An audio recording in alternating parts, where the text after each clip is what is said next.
Hello, I'm Margot Politis. Welcome to Study English, IELTS preparation. Today we're going to look at ways to talk about something that's happened in the past. And we'll also have a look at ways to form compound and complex sentences. First, we're going to listen to a woman talk about a dramatic event in her past.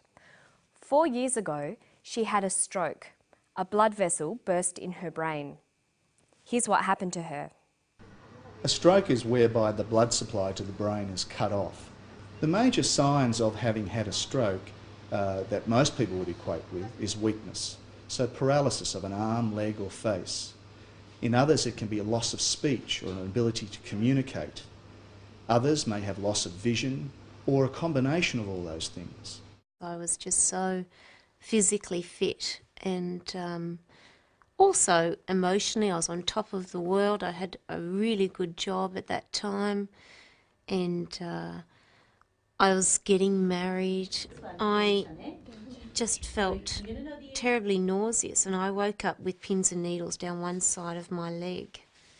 And then it worked its way up towards my arm and across. I was just immobile. I couldn't move, I couldn't walk. I was paralysed on this side of my body. Simone is telling her story. She is giving a recount of what happened to her and how she was affected. A recount is a story about past events, usually in the order in which they occur.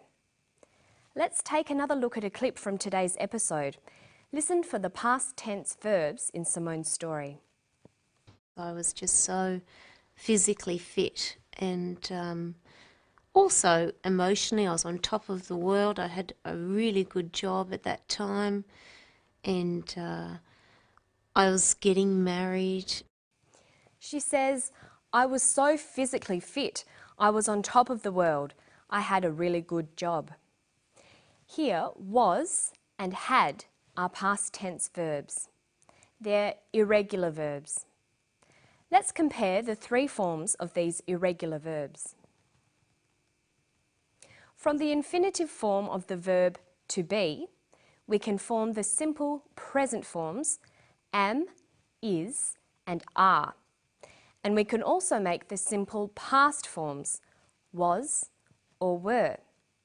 Notice that the verb to be is the only verb in English that has two past tense forms. All others just have one. Let's do the same for the verb to have. What is the simple present form of the verb to have? Has or have. And the simple past form? Had. When you learn new verbs, it's important to learn them with all their different forms. So make sure you write verbs down in a notebook and work out all their different tenses as well. When you are recounting a story that happened in the past, you'll need to use all these simple past tense forms of verbs.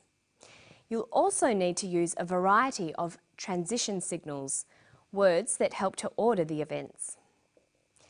Using transition signals will help the reader or listener follow the order of events in the story. Listen for the transition signal in this clip. I just felt terribly nauseous and I woke up with pins and needles down one side of my leg. And then it worked its way up towards my arm and across. She uses the word then. Then is very common in informal spoken language. So are other informal transition signals like next or after that. Simone said she had a feeling of pins and needles in her leg. Then it worked its way to her arm. In more formal language, you might find transition signals like at first, subsequently, or after a while. If we wanted to make Simone's story clearer, we could add some transition signals to her story. If we were writing her story, we might use more formal transition signals. Simone had a feeling of pins and needles in her leg. Then it worked its way to her arm. We might say, at first, Simone had a feeling of pins and needles in her leg. After a while, it worked its way to her arm. Notice that transition signals like this are often followed by commas. Adding transition signals has made Simone's story clearer. You can more easily see the order of events. This is very important in formal language. Try to make sure you learn and use a number of different transition signals. Now let's have another listen to a clip of Simone talking about her illness. Pay attention to the type of sentences that Simone uses. Are the sentences simple, compound, or complex? And it worked its way up towards my arm and across. I was just immobile. I couldn't move. I couldn't walk. I was paralysed on this side of my body. Most of the sentences that Simone uses are simple sentences.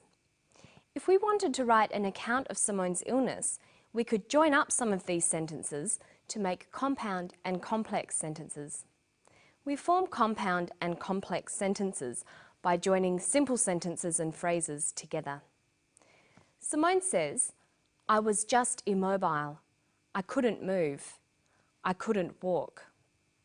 But we could edit this to say, "I was just immobile. I couldn't move or walk." Or, "I was just immobile. I could neither move nor walk." Okay, now let's finish with a quick look at the words used in the clip. Listen to the clip one more time and then we'll talk about a quick way to build your vocabulary. Listen again. I was just immobile. I couldn't move. I couldn't walk. I was paralysed on this side of my body. Simone says she was immobile. The prefix "im" is used to make the opposites of words beginning with M or P. Im means not. So immobile is the opposite of mobile. It means not mobile.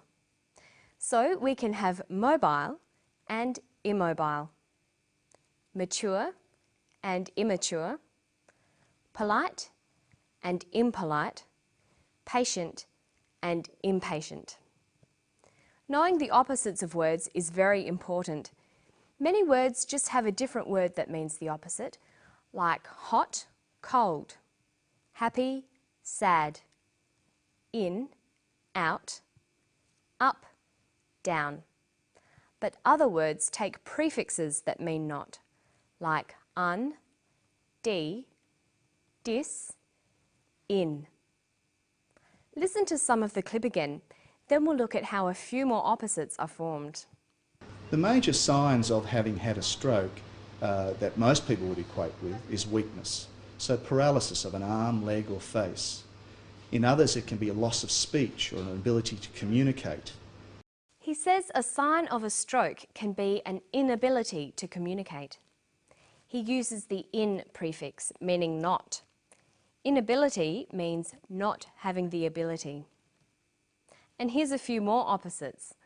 She says she was physically fit, emotionally on top of the world. The opposite of fit is unfit. The opposite of emotionally is unemotionally. A great tip is to try to find words with opposite meanings. Some words have several meanings, so they have several opposites as well. A good thesaurus will really help you with this. And that's all from me today. Don't forget to practice forming compound and complex sentences, and remember to practice reading and writing in English every day. I'll see you next time on Study English. Bye.